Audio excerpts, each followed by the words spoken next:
बरसात घरू वज़ीर ज़ियाउल सलंजार नवाबशाह में क़त्ल थियल 6 ॼणनि वारे वाक़े जो नोटिस वठंदे एसएसपी शहीद बेनज़ीराबाद खां रिपोर्ट तलब करे वरिती आहे।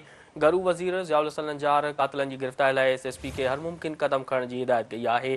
घरू वज़ीर जो चवणु हो त मामले जी जांच मुकमल करे क़ातिलनि खे फ़ौरी तौर गिरफ़्तार करे कानून जे कटहरे में आंदो वञे। अव्हां खे आगाह करे रहिया आहियूं अहम ख़बर जे हवाले सां त घरू वज़ीर ज़ियाउल सलंजार नवाबशाह में क़त्ल थियल 6 ॼणनि वारे वाक़े जो नोटिस वठंदे एसएसपी शहीद बेनज़ीराबाद खां रिपोर्ट तलब करे वरिती आहे। घरू वज़ीर ज़ियाउल सलंजार क़ातिलनि जी गिरफ़्तारी लाइ एसएसपी खे हर मुमकिन क़दम खणण जी हिदायत कई आहे।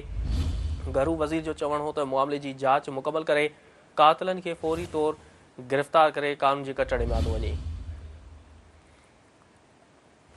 अहम ख़बर खां आगाह करे रहिया आहियूं त घरू वज़ीर ज़ियाउल सलंजार नवाबशाह में क़त्ल थियल 6 ॼणनि वारे वाक़े जो नोटिस वठंदे एसएसपी शहीद बेनज़ीराबाद खां रिपोर्ट तलब करे वरिती आहे।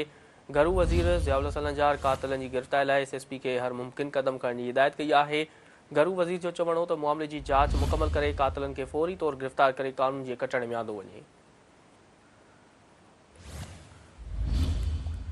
अहम ख़बर खां आगाह करे रहिया आहियूं त घरू वज़ीर ज़ियाउल सलंजार नवाबशाह में क़त्ल थियल 6 ॼणनि वारे वाक़े जो नोटिस वठंदे एसएसपी शहीद बेनज़ीराबाद खां रिपोर्ट तलब करे वरिती आहे। घरू वज़ीर ज़ियाउल सलंजार क़ातिलनि जी गिरफ़्तारी लाइ एसएसपी खे हर मुमकिन क़दम खणण जी हिदायत कई आहे। घरू वज़ीर जो चवणु हो त मामले जी जांच मुकमल करे क़ातिलनि खे फ़ौरी तौर गिरफ़्तार करे कानून जे कटहरे में आंदो वञे।